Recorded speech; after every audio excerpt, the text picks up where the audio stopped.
말씀은 요한복음 4장 23절에서 24절의 말씀입니다.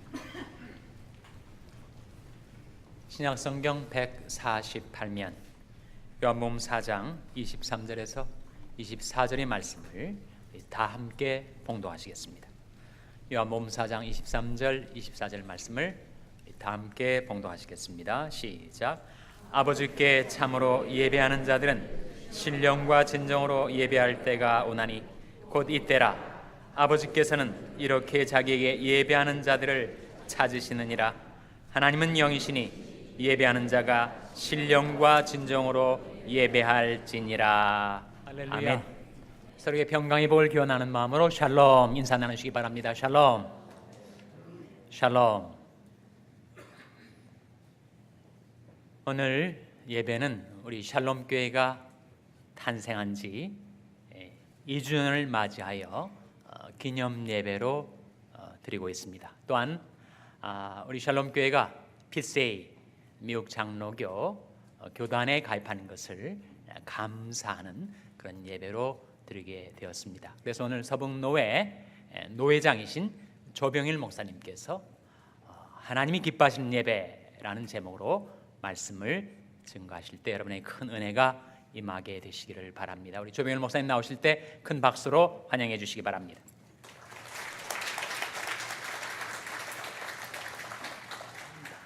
할렐루야.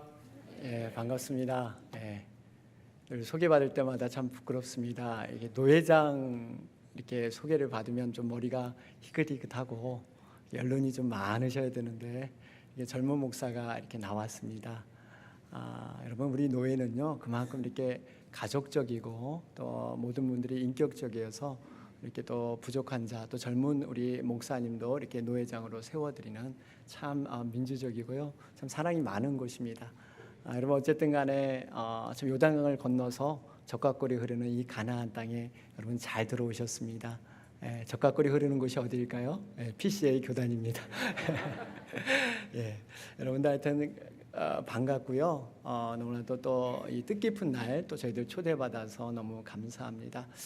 저희 PCA 교단 여러분 뭐 아시는 분들 계시지만 저희 교단은 1973년에 남장로 교단에서 성경적인 문제와 또 예수님의 신성에 관한 문제 때문에 저희들이 신앙의 그러한 보수를 위해서 이렇게 탈퇴해서 이렇게 모임을 가진 그러한 교단입니다.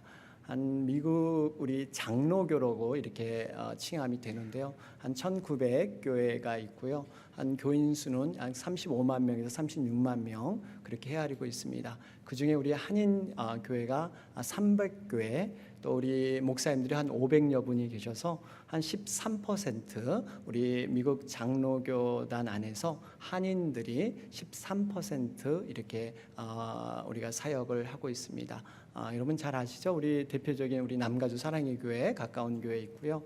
또 동부 쪽에서는 우리 워싱턴 한인 중앙 장로교회 이렇게 있고요. 또 미국 교회로 유명한 리드머 교회 팀 켈러 목사님께서 사역하시는 그러한 교회가 있고요. 최근에는 또 뉴욕 장로교회 뉴장이라 그러죠.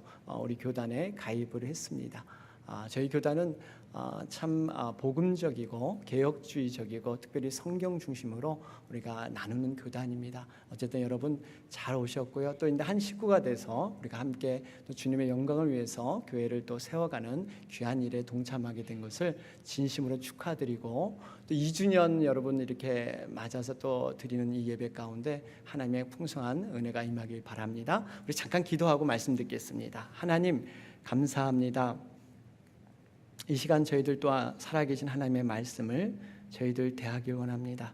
말씀을 전하는 자나 말씀을 듣는 자나 동일한 은혜로 이 시간 감싸주시고 하나님의 영광의 말씀만이 전파되게 하셔서 우리의 심령 가운데 다시 한번 하나님의 뜻을 세우는 귀한 시간이 될 수 있도록 주님 역사하여 주옵소서.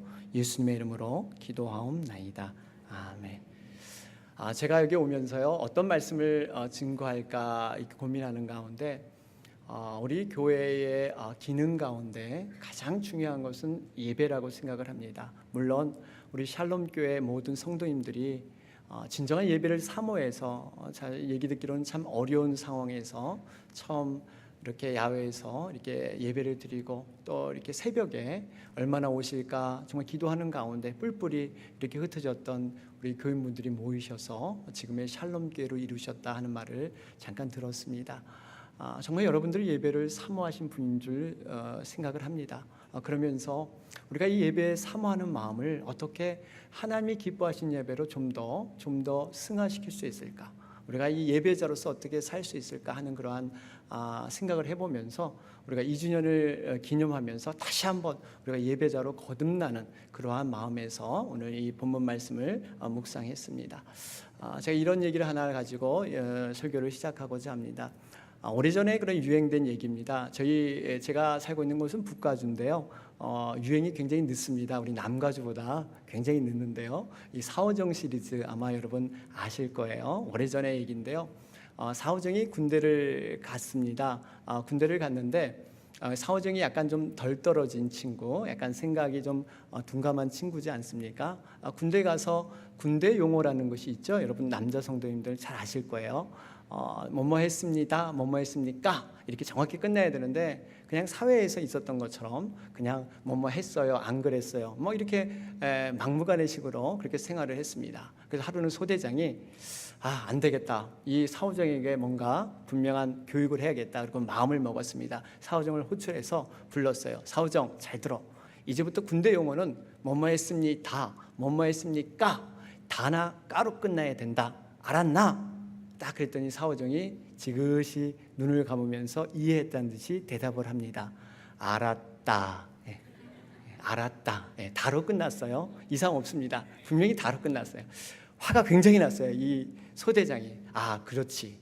이 친구가 뭔가 좀 이 생각이 둔하니까 좀 더 설명을 자세히 해주겠다 생각하고 이제 두 자를 넣어서 설명을 합니다. 군대 용어는 알았습니다, 알았습니까, 니 다나 니 까로 끝나야 된다. 알았나? 그랬더니 사오정이 뭐라고 대답했습니까? 알았다니까. 니 까로 끝났잖아요. 니 까로. 이상 없습니다. 여러분 이것이 우리가 웃을 수 있는 얘기지만요, 우리가 신앙생활에 적용해 볼 수 있는 문제입니다. 하나님의 뜻은, 하나님의 원하심은 저 편에 있는데 우리는 다른 편을 쫓아서 열심히 살아갈 수 있습니다. 특별히 예배에 있어서 더욱 그렇습니다.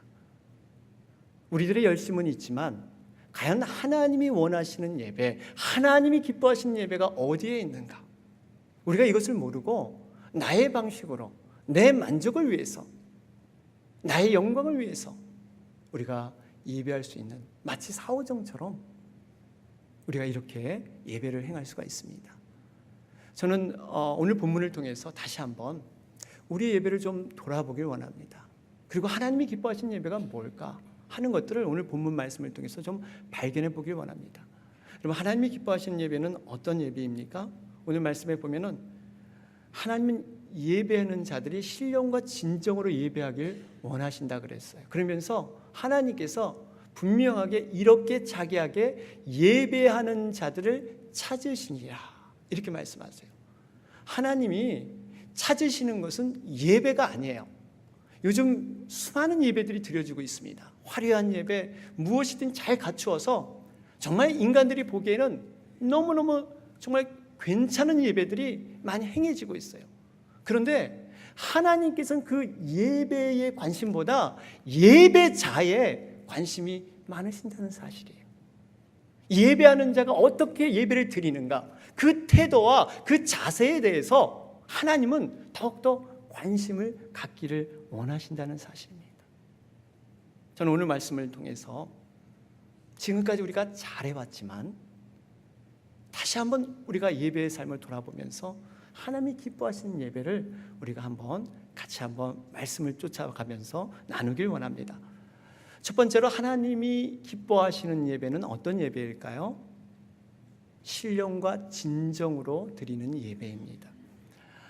우리 사람들은 사회적인 동물이라 그러죠. 우리가 혼자 살지는 않아요. 함께 어울려서 사는데 사람들의 특성 가운데 예배적인 동물이라는 그러한 특성이 있습니다. 인간 누구에게나 이런 종교성이 있습니다. 뭔가 자기의 소원을 바라고 자기의 어떠한 가진 그러한 만족을 위해서 애쓰는 모습이 우리의 종교성 가운데 자리 잡고 있습니다. 우리 예전에 어르신들 보면요, 제가 어렸을 때 기억이 나는데 뭔가 이 정화수라 그러죠. 그걸 떠가지고 장독대에 올려놓고 정말 열심히 이 달밤에 이른 새벽에 이렇게 비는 그러한 모습을 저는 보았습니다. 보이지 않는 신, 뭔가 자기의 그 소원을 빌면 그 정성 때문에, 여러분 목욕제기하고 얼마나 정성스럽게 이 정화수를 갖다 올리지 않습니까? 인간의 그 어떠한 행위의 노력들, 그 노력을 통해서 신이 감동된다고 그렇게 생각을 합니다. 그래서 우리가 흔히들 지성이면 감천이다라는 말이 있잖아요. 하늘은 스스로 돕는 자를 돕는다. 모든 이런 것들은 인간의 행위의 노력에 의해서 신의 감동을 주면 신은 반드시 그 감동 때문에 뭔가 인간에게 내려줄 것이다 하는 그런 종교성이 거기에 깔려 있습니다. 여러분, 그런데 하나님은 어떠십니까? 오늘 본문을 보면 우리가 열심을 다하고 최선을 다하는 것도 중요하지만 하나님께서 원하시는 예배, 그 예배를 드리라고 하나님은 요구하고 계세요. 그것이 신령과 진정으로 드리는 예배예요. 여러분, 신령과 진정이 어떤 의미가 있습니까? 하나님의 진리 안에서, 다시 말하면 예수 그리스도의 그 중심 안에서, 말씀 안에서 드려지는 예배예요. 그리고 우리가 눈에 보이는 어떠한 그러한 형식적인 예배가 아니라 영이신 하나님 앞에서, 보이지 않는 하나님 앞에서 드리는 성령의 그 도우심을 간구하는 예배가 여러분 신령과 진정의 예배이지 않겠습니까? 이러한 예배를 하나님은 원하세요. 우리가 이 예배를 가만 묵상해 보면요, 하나님께서 우리를 어떻게 구원하셨는가, 그 구원의 의미를 좀 생각해 보면 알 수가 있어요. 여러분, 기독교는요, 우리가 아는 종교가 아닙니다. 다른 종교와 틀려요. 기독교는 엄밀히 말하면 종교라는 말을 쓰기보다는 복음이라는 것이 더 정확하게 맞습니다. 여러분, 종교는 무엇입니까? 인간이 자기 중심에서 출발을 하는 거예요. 그러면서 그 천상 위에 어떠한 신이 있다고 가정하에 인간의 노력과 공로와 행위의 그런 열심을 통해서 한 계단 한 계단 그 신에게 접근하는 것, 그 신을 만나는 것, 여러분 이것이 종교의 모습이에요. 모든 것이 인간 중심에서 시작을 합니다. From man to God, 이렇게 되는 거죠. 그런데 우리가 믿는 이 기독교는 다릅니다. 복음이에요. 인간이 먼저 중심이 된 것이 아니라 하나님께서, 이니셔티브가 하나님께 있어서 하나님으로부터 내려온 그러한 그 복음이 바로 우리가 믿는 기독교입니다. 하나님께서 천상 보좌를 다 버리시고 이 낮고 낮은 땅에 우리를 사랑하셔서 이 땅에 친히 내려오셨습니다. 모든 그 근원이 하나님부터 시작해요. From God to man. 분명히 하나님부터 모든 걸 시작합니다. 그래서 하나님께서는 이러한 놀라운 사랑으로 우리를 구원하셨어요. 그 구원을 바탕으로 이 예배도 모든 그러한 계획과 모든 생각을 하나님께서 주관하고 계세요. 예배는 우리가 생각해서 드리는 게 아니에요. 하나님께서 모든 것을 인도하길 원하십니다. 그 예가 바로 여러분 구약의 성막에 짓는 그러한 사건이 있잖아요. 성막을 보면, 그 짓는 과정을 보면 하나님께서 일일이 그 재료와 방법과 치수와 색깔까지 일일이 다 하나하나 알려주세요. 여러분 왜 그랬을까요? 하나님께서 우리 인간을 못 믿어서, 뭔가 하나님은 간섭하기 좋으신 분이셔서? 여러분 그렇지 않습니다.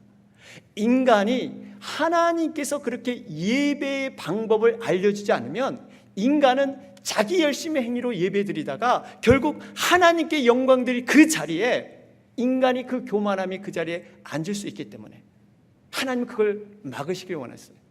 철저하게 하나님 방법으로 하나님은 예배드리길 원하십니다. 이러한 것에서 벗어난 사건이 여러분 우리가 잘 아는 아론의 금송아지 사건, 여러분 아시잖아요.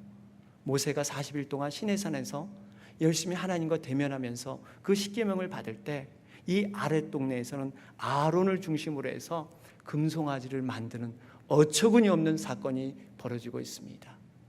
그 이유가 뭡니까? 우리를 출애굽한 그 하나님, 눈에 보이는 하나님을 우리에게 보여달라는 거예요. 과거에 영으로 임했던 하나님께서 임재와 능력을 보여주셨지만 그것 갖고는 안 되기 때문에 눈에 보이는 하나님을 우리에게 만들어 달라. 그래서 여러분 금송아지를 만들어주지 않습니까? 그 금들이 어디서 나온 거예요? 출애굽할 때 하나님께서 빈손 들지 않게끔 하나님의 은혜로 나중에 그것을 가지고 성막 지으라고 사용하라는 그 금을 가지고 인간의 욕망과 야망과 만족을 채우기 위해서, 인간의 기쁨을 채우기 위해서 성막 대신에 금송아지를 만들었던, 여러분 그런 모습이 있지 않습니까? 사랑하는 여러분, 저는 이 말씀을 묵상할 때마다 제 자신을 보게 돼요. 제가 예배드리는 모습 가운데 혹시 이스라엘 백성처럼 내 만족을 위해서, 내 기쁨을 위해서 예배드리지 않는가? 분명히 하나님께서 신령과 진정으로 예배하라고 말씀함에도 불구하고 내 만족을 위해서 우리가 예배드릴 수 있는 그러한 유혹이 나에게 많다 하는 것을 깨닫게 됩니다. 사랑하는 샬롬교회 여러분, 지금까지 정말 잘 해오셨습니다. 또 예배 가운데 여러분 충실하게 하나님의 그런 예배의 영광을 나타내셨습니다. 앞으로 바라기는요, 신령과 진정으로 드리는 예배가 이 교회 가운데 충만해지기를 주님의 이름으로 축원합니다.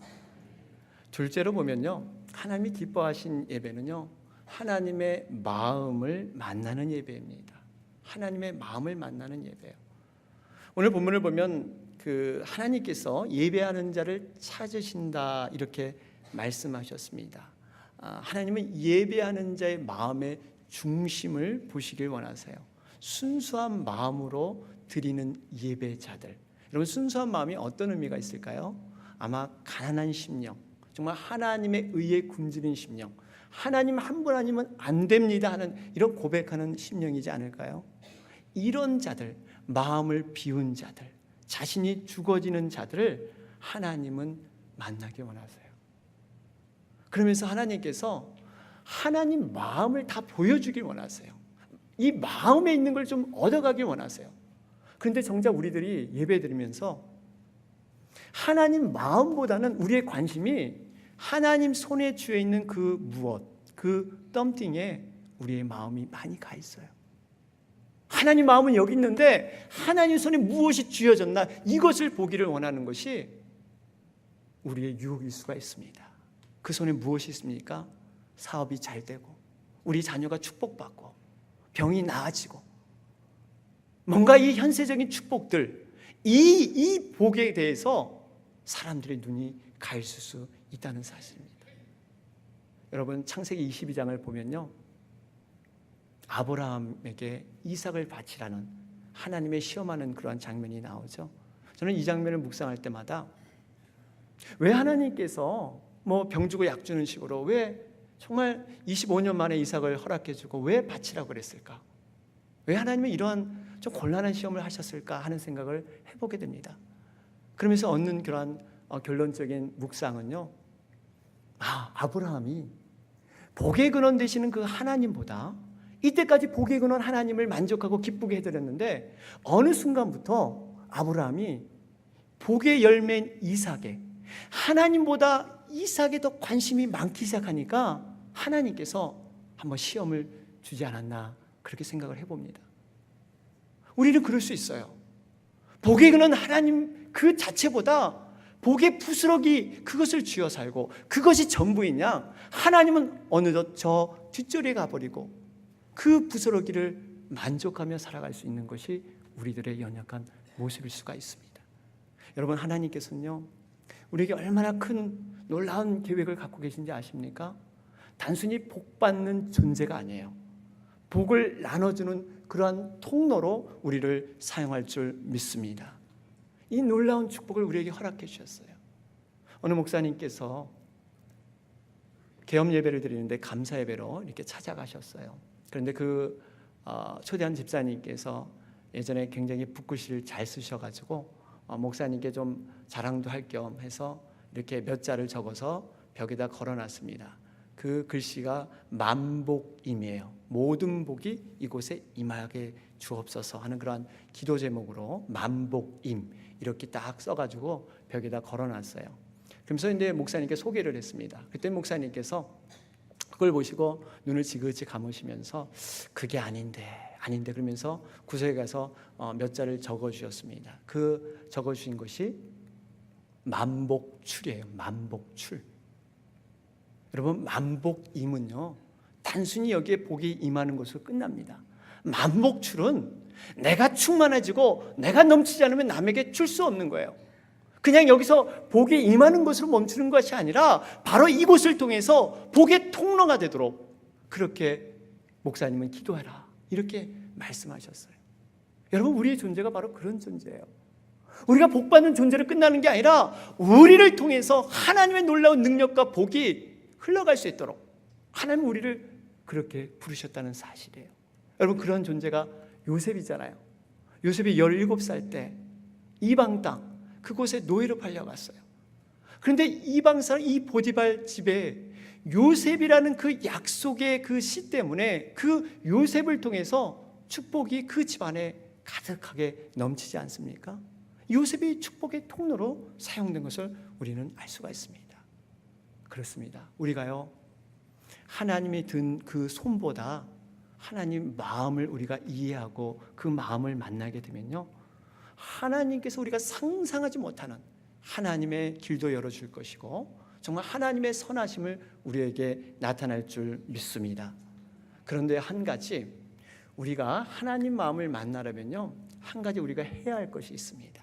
그것이 뭐냐면 우리의 마음을 비우고 우리가 하나님 앞에 죽는 나를 완전한 산제물로 드리는 이 역할이 반드시 전제되어야 된다는 사실입니다. 구약의 제사를 보면 레위기 1장을 보면요 거기에 번제가 기록되어 있는데 그 번제는요 짐승을 그냥 한 번 찔러서 피를 흘려서 죽이는 것이 아니라 짐승을 칼로 찌른 다음에 가죽을 벗기고 그 살을 각을 떠가지고 완전하게 죽이는 것을 확인하게 됩니다. 물론 이것은 여러분 제사장이 하는 게 아니에요. 목사님이 하는 게 아닙니다. 이건 누가 합니까? 바로 예배자, 제사 드리는 분들이 하셔야 돼요. 제사장은 단순히 그것을 가져다 불에 태우고 또 그 피를 가져다가 제단에 뿌리는 이 역할을 제사장이 합니다. 다시 말하면 우리 각자가 정말 내가 대신 죽어야 되는데 우리 집에서 키운 내 식구 같고 내 살부지 같은 그 짐승이 죽어지면서 나의 죄를 고백하면서 완전히 하나님 앞에 나가기 전에 죽어야 되는 거예요. 여러분, 소재는 무엇이에요? 소재는 모든 것이 빠져서 조금의 덩어리가 남아있으면 안 돼요. 완전히 빠져서 고운 가루가 돼야만 하나님이 받으시겠다는 것이 여러분 소재이지 않습니까? 이것들은 전부 다 이 죽음을 의미합니다. 완전히 죽은 자, 완전히 그렇게 소멸된 자만이 하나님의 은혜의 기쁨이 하나님의 충만함이 그곳에 임재한다는 것을 보여주고 있습니다. 그런 말 있죠, 여러분. 깊이 파인 계곡일수록 그곳에 물의 충만함은 더 크다는 사실이 있습니다. 우리가 어떻게 파이느냐에 따라서 우리가 어떻게 정말 드러내냐에 따라서 하나님의 충만한 은혜가 더욱더 깊고 놀랍게 임할 줄 믿습니다. 아무쪼록 우리가 진정으로 예배 가운데 죽어지는 그러한 여러분과 제가 되길 바랍니다. 마지막 세 번째로요, 하나님이 기뻐하시는 예배를 살펴보면요, 하나는 생활에서 임재와 동행의 예배입니다. 생활에서 임재와 동행의 예배예요. 오늘 본문을 보면요, 이 주님을 만난 사마리아인이 생수에 대해서 관심을 가지면서 이제는 예배에 대해서 관심을 갖게 됩니다. 그러면서 예배 장소에 대해서 관심을 가지면서 이 산에서 드리는 예배가 옳습니까? 아니면 예루살렘에 가서 드리는 예배가 옳습니까? 어떠한 장소에서 드리는 예배가 옳은 것입니까? 이런 질문을 예수님께 던집니다. 그럴 때 예수님께서 그 장소가 중요한 것이 아니라 신령과 진정으로 드리는 예배자의 태도, 그리고 하나님께서 그 예배자를 찾으신다 이렇게 말씀하세요. 그러니까 이 사마리아 여인에게는 장소에 대해서 한정된 생각을 갖고 있었습니다. 이곳에만 하나님이 임재한다고 생각을 했어요. 그러나 하나님은 어떤 분이십니까? 무소부재하신 분이에요. 공간을 초월하고 시간을 초월해서 어느 곳이나 함께 계시는 분이 바로 하나님이세요. 그렇기 때문에 우리가 이곳에 와서 예배드리는 것은 이 예배로 끝나서는 안 돼요. 우리가 삶 속에서 그 하나님과 동행하고 임재함을 느끼고 체험한 것을 가지고 이 자리에 나와야 된다는 사실이에요. 제가 여러분들께 질문 한번 드리겠습니다. 여러분, 우리가 이 예배에 나오게 된 것, 우리가 성령의 임재를 사모하고 말씀의 은혜를 사모하는데, 이런 것들이 예배를 통해서 성령의 임재와 말씀의 은혜가 주어지는 것입니까? 아니면 이미 예배 전에 우리에게 성령의 임재가 느껴져서 그 은혜가 있어서 여러분 이 자리에 나왔습니까? 또 하나의 질문을 드려볼게요. 우리 오늘 찬양팀이 참으로 하나님 앞에 열심히 찬양을 드렸는데, 우리가 찬양을 통해서 성령의 임재와 은혜를 우리가 깨닫게 됩니까? 아니면 이 찬양을 가지고 하나님 앞에 나가서 우리가 예배를 올리는 이러한 역할을 하게 됩니까? 분명히 우리는요, 이미 성령의 임재가 우리에게 있게 되고, 또 찬양을 가지고 그것을 가지고 하나님 앞에 제물로 선물로 나가는 그러한 예배가 되어야 된다는 사실입니다. 시편 100편 4절 말씀을 보면요, 감사함으로 그의 문에 들어가며 찬송함으로 그 궁정에 들어가서 그에게 감사하며 그의 이름을 송축할지어다. 여기 보면 감사함으로, 이 말은 with thanksgiving, with예요. 그리고 찬송함으로, 이 with praise. 그러니까 우리가 감사와 찬양을 통해서 어떠한 하나님의 임재를 느끼는 것이 아니라 그것을 가지고 하나님 앞에 선물처럼 갖고 나가서 하나님 앞에 올려드리는 거예요. 만약에 여러분 찬양팀이 뭔가 실수해서 그 찬양이 은혜스럽지 않다, 그러면 우리에게 은혜가 없는 것일까요? 이 찬양이라는 것은 이미 구원받은 자만이 부를 수 있는 노래예요. 세상 사람들이 흉내낼 수 없는 게 찬양입니다. 찬양을 부를 수 있다는 것은 이미 우리에게 은혜가 임했고 우리에게 성령의 그러한 임재가 임한 줄 믿습니다. 이미 우리에게 주어진 거예요. 그것을 가지고 기쁨으로 감사로 나가서 우리가 하나님 앞에 예배하는 거예요. 이스라엘 백성들이 시편의 많은 말씀을 보면 주로 성전에 올라가면서 지은 그러한 노래들입니다. 예배 드리면서 영감 받아서 드린 게 아니라 예배를 준비하면서 성전을 사모하면서 그들이 삶에서 하나님을 붙들고 살았던 그 흔적들을 가지고 올라가면서 부렸던 노래가 바로 시편이에요. 성전 문 앞에 딱 올라서자마자 눈물이 쫙 나면서, 하나님, 제가 하나님을 얼마나 사랑하는지 알죠? 제가 이 교회를 얼마나 사랑하는지 하나님 아시지 않습니까? 그 마음을 가지고 예배를 드려야 하나님께서 기뻐 받으시. 이 자리에 와서 우리가 예배받고 은혜 받는 게 아니에요. 여러분, 엄히 말씀을 드리면요, 예배는 은혜 받는 수단이 돼서는 안 됩니다. 내 기쁨의 만족을 위해서 예배 드려서는 안 되는 거예요. 구원받은 자가, 하나님의 은혜에 감격한 자가 나와서 하나님을 붙들고 감사와 경배 드리는 것이지, 예배를 통해서 은혜 받는 것, 그 수단이 아니라는 사실이에요. 우리들은요, 이미 하나님께서 그 길을 다 열어놓으셨어요. 충분히 삶에서 그리스도 십자가의 보혈로 우리를 깨끗게 하시고, 또 성령의 임재를 통해서 삶에서 얼마든지 예배할 수 있도록 그러한 모든 것을, 그 은혜를 다 우리에게 허락하셨습니다. 그렇기 때문에 우리가 진정으로 그 예배를 사모하는 그 마음은 바로 우리의 삶에서부터 여러분 시작된 줄 믿습니다. 그렇기 때문에 여러분 예배 나오실 때 항상 한 주간의 삶 가운데 실패해도 괜찮습니다. 좌절되고 낙망해도 괜찮아요.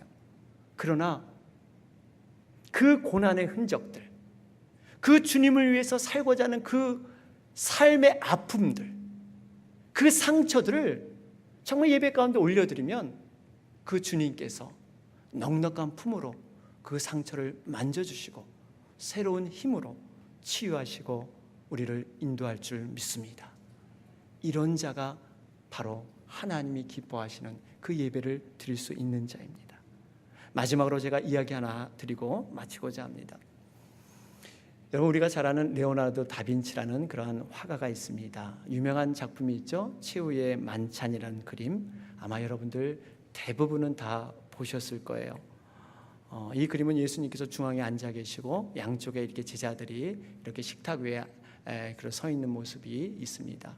이 그림은 이 레오나르도 다빈치가 43살 때 한 백작의 그러한 부탁을 받고 3년 동안 심혈을 기울여서 만든 그러한 작품이라고 합니다.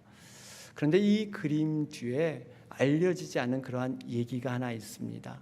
원래 처음에 그림에는 예수님께서 지금은 손에 아무것도 잡고 계신 것이 없는데 처음에 그림에는 예수님께서 그러한 유리잔을 이렇게 잡고 계시는 그러한 장면의 그림으로 완성이 됐습니다. 그림을 완성한 후에 이 다빈치가 가장 친한 친구에게 이 그림의 평을 부탁드렸습니다. 이 그림이 어떤가 물어봤을 때 그 친구의 말이 이렇습니다. 다빈치, 정말 그림 잘 그렸네. 그런데 다른 것도 잘 그렸지만 특별히 예수님이 붙잡고 있는 그 유리잔, 이야, 그거는 정말 신물 같아. 너무나 똑같아. 어떻게 저렇게 잘 그릴 수 있어? 이런 얘기를 했다고 합니다. 그럴 때 다빈치 머리에 해머처럼 꽝 부딪히는 생각이 있었어요. 그리고 나서 그 유리잔을 가감히 지워버립니다. 예수님 손에 아무것도 안 들은 그러한 모습으로 그림을 완성하게 됩니다. 왜 그랬을까요? 사람들이 예수님 그 자신보다 다른 것에 더 초점 가는 것을 다빈치는 원치 않았기 때문에, 예수님만이 오로지 영광받고 예수님만이 그 그림의 주인이 돼야 되는데 다른 것에 사람들이 초점이 가는 것을 원치 않았기 때문에 예배는 하나님만이 영광받는 그러한 예배가 되어야 될 줄로 믿습니다. 사랑하는 샬롬교회 여러분, 하나님이 기뻐하시는 예배 지금까지 잘 해오셨습니다. 정말 격려드립니다. 앞으로 하나님이 기뻐하시는 예배, 삶에서 예배뿐만 아니라 신령과 진정으로 드리고 하나님 마음을 담아가는, 하나님 마음을 만나는 그러한 귀한 예배가 주님 오실 때까지 변치 않는 그러한 마음으로 행해지길 주님의 이름으로 축원합니다. 아멘. 우리 기도하겠습니다. 하나님 아버지, 감사합니다. 우리 사랑하는 샬롬 교회를 피로 값주고 사셔서 지금까지 지켜주시고 하나님의 은혜 가운데 인도하신 하나님, 감사와 영광을 돌립니다.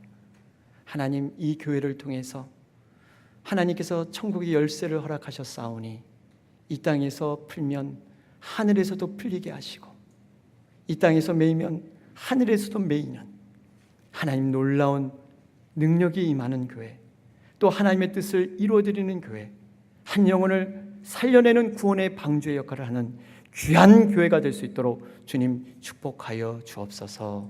예수님의 이름으로 기도하옵나이다. 아멘.